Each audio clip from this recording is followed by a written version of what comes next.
I'm a little wrinkled today. Oh my god.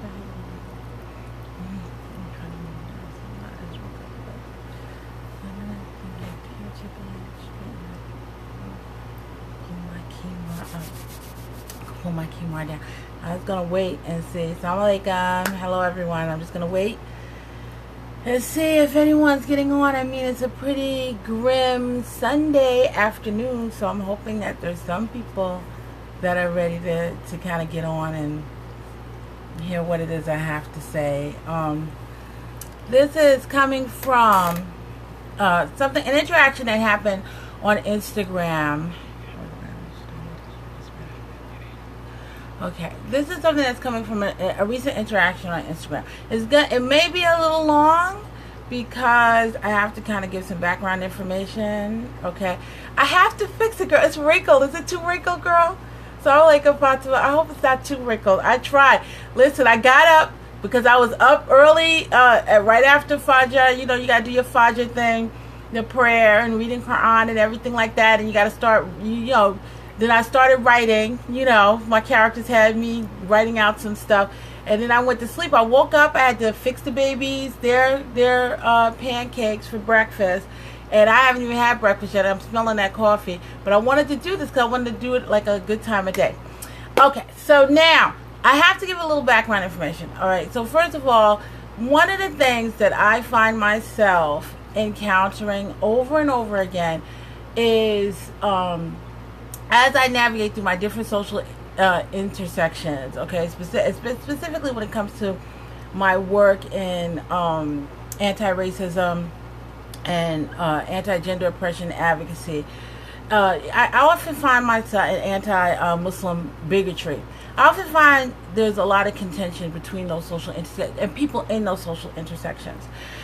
And so time and again, I find myself going back and forth with people. So I've gone back and forth with non-black Muslims, non-black Muslim women, non-black Muslim men, white women, white Muslim women, white Muslim men, black Muslim men, black Muslim women. You always find yourself, and usually I try to make sure that I try to keep it as positive as possible, but sometimes it's just not, especially if I encounter what I see as the typical rhetoric that's utilized by by a person from that social group to kind of try to silence me, shut me down, or vilify me.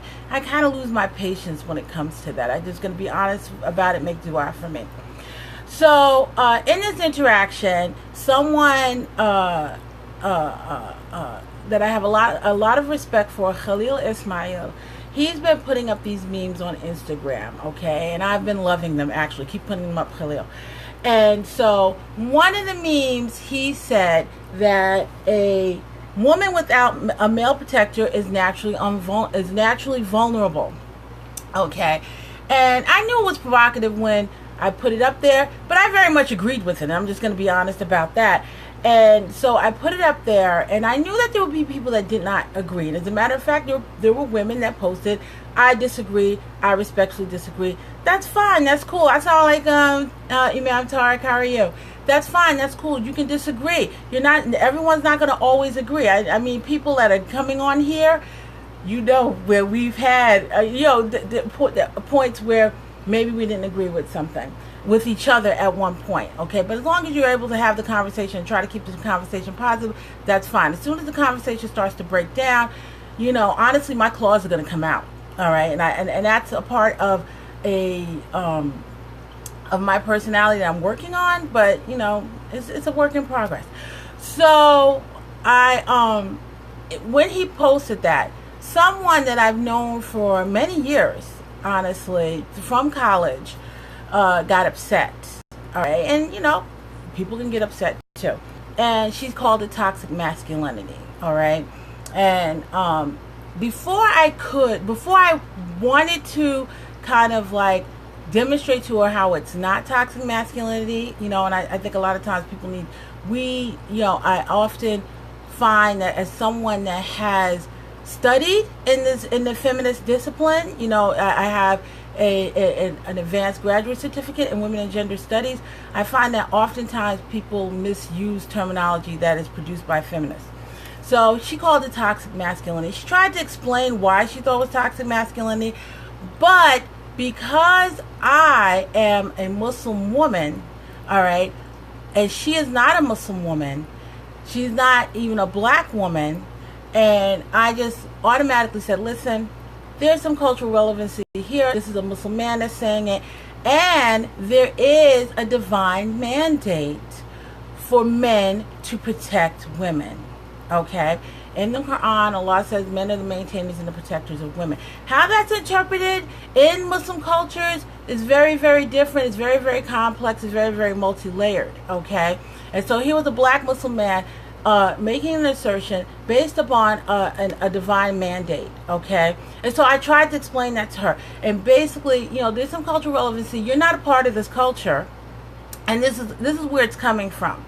Okay, because I knew what was going to happen. I had this strange feeling of what was going to happen because it happens to me so often. And so she went in on me, all right, and basically, first of all, she tried to overlay Christianity, which I think is very disrespectful to Christianity, especially by someone that does not assert to being a Christian, all right. And so she tried to overlay Christianity on my my Muslim experience, and she tried to dictate to me exactly how it is I was supposed to think and feel about this meme. And so I'm like, listen, slow your roll, all right? You're out of pocket. This is not your experience. You don't dictate to me exactly what it is I'm supposed to think or feel. And honestly, as a woman of color, I tire of white women feminist tirades trying to tell me so, okay? At that point, it became very much a matter of, listen, this is not your cultural experience.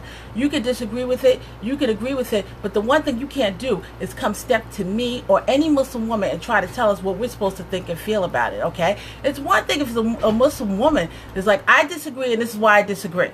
All right. It's one thing if a black Muslim woman says, I disagree, this is why I disagree. Okay, that's a point for a conversation. But to jump in outside of the culture, all right, and think that you can assert your perspective, your position is, first of all, very much disrespectful, but also indicative of something that women of color experience from white feminists, okay? Muslim women of color, black Muslim women also experience it from non-black Muslim women as well in feminism, but that's a whole nother rant. I'm not even going to go down that road, all right? So that's one of the things that black women experience and women of color experience from white feminists is this whole notion that you understand our gender oppression, you can deem yourself superior enough to tell us how we're supposed to interpret it and how we're supposed to fight against it and how it is that we're supposed to interact with Muslim men, okay? Which is one of the biggest reasons why black Muslim women do not like feminism, okay? I've had multiple discussions across the country on black American Muslim women, okay? They, by and large, do not like feminism. And this is one of the reasons why. It's because when you are engaging with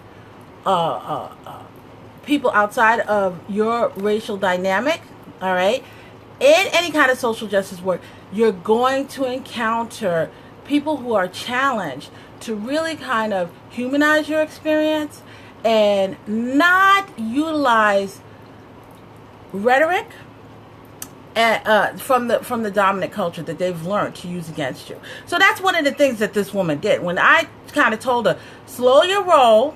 Oh, thank you, Zara. Sound like slow your roll. You're outside of your lane. I'm not going to entertain any of the assertions that you make because this is not your culture. She got sanctimonious, just straight up sanctimonious with me, and that's what enraged me. Okay, she said to me, however you have to dismiss me to protect yourself from this, I'll see you on the other side of it. That's fine. Okay, and that right there is another reason why so many black women are averse to feminism. There's phenomenal black women feminists out there. They're out there. I'm not talking about them. I'm talking about the feminism in general. When you think about that general idea of feminism, which, you know, there's some misconceptions about it. You know, there's very much academic feminism as a discipline, and there's social feminism, and you know, you may utilize one and not utilize the other, but again, that's a whole other thing. Black Muslim women don't like feminism by and large, okay, because of this. Because this is what happens when you, as a Muslim woman, try to assert your perspective, okay, when it comes to racial or gender oppression, you're going to get pushed back from black women, okay?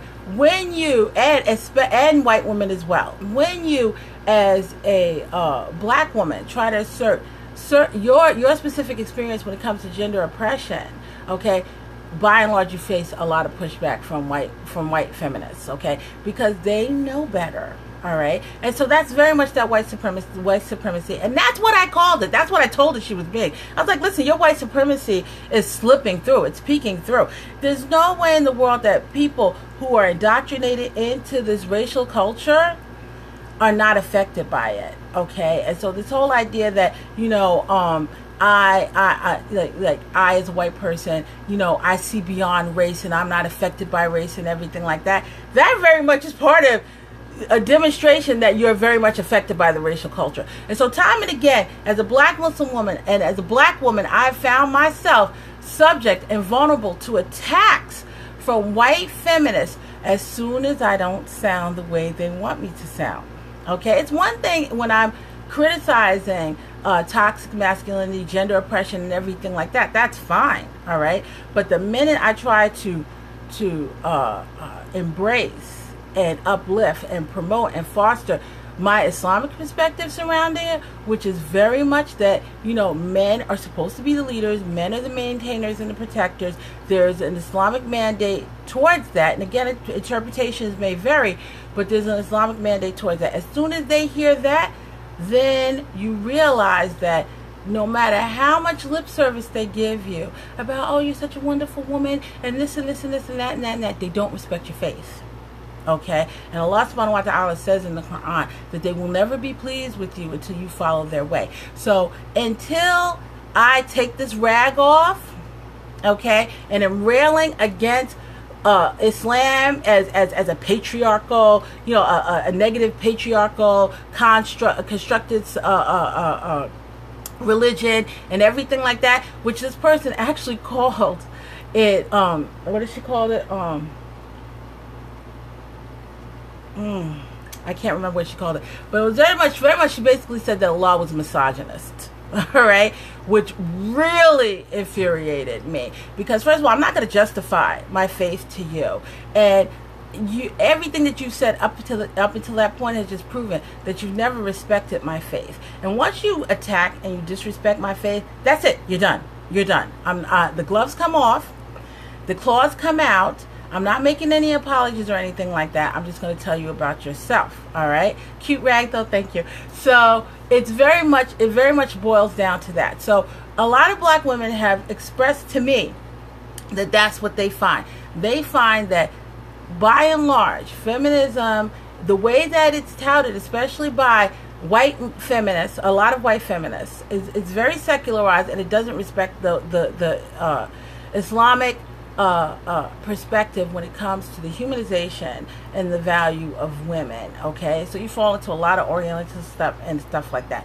So this is the reason why. And you know what? Guess what? There have been plenty of white Muslim women that have told me, and I tagged a couple of them, that have told me that they don't like the idea of feminism. All right, because at the end of the day, when they can say as much as they want how it's sisterhood and, you know, we're going to march together and we're going to do all of that and I'm going to wear that that thing on my head for a day, like that's really going to stem the oppression that I face as a Muslim. Okay, but that's another rant too.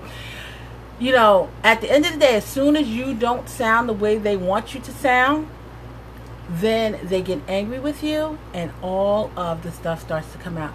Makes sense, because the African American Muslim woman's experience women's experience is different, and the way each has experienced misogyny is different. But white feminists, just as white people, have foundation and erasure as anyone else. That's very true. Our experiences are very, very different. Our experiences as African American Muslim women are very, very different. And even when it comes to things like gender roles, marital relationships, being single, all of that, it presents very, very differently. Gender oppression among African American Muslims is very, very different. And I had this conversation with South Asian British Muslim women, where we kind of went back and forth a little bit. And one of them kind of had to say, "Listen, Lily, you know what?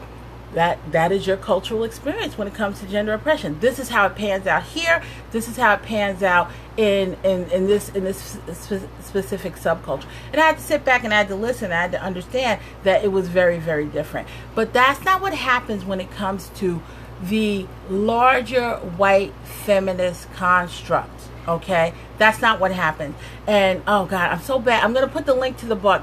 There's a really, really great book about this, about global feminism and what happened during the Year of the Woman in the 1970s and subsequently, where white feminists breathed out into the world, white American feminists and white European feminists breathed out into the world, trying to tell women of color exactly what their gender oppression is and how they should solve that gender oppression. And how extremely problematic it was, okay? Black feminists here in the United States, African American feminists here in the United States, very much pushed back against all of that. Patricia Hill Collins, Bell Hooks, and you have African American Muslim women feminists like Amina Wadud who get railed because of it, but at least she's getting people, and they're getting people to think differently about how it is all of this is kind of like panning out. So that's one of the reasons why it's so problematic when you present the word feminism or feminist to black Muslim women, because there's always a tendency to leave yourself vulnerable, okay, to white supremacist condescension from white feminists, okay? And again, like I said, it happens with non-black Muslim women feminists as well, but that's a whole other thing. I'm always trying to keep it under 10 minutes. Leave your comments below. We can continue the conversation, inshallah, while I have my pancakes because I haven't eaten breakfast. Assalamu alaikum.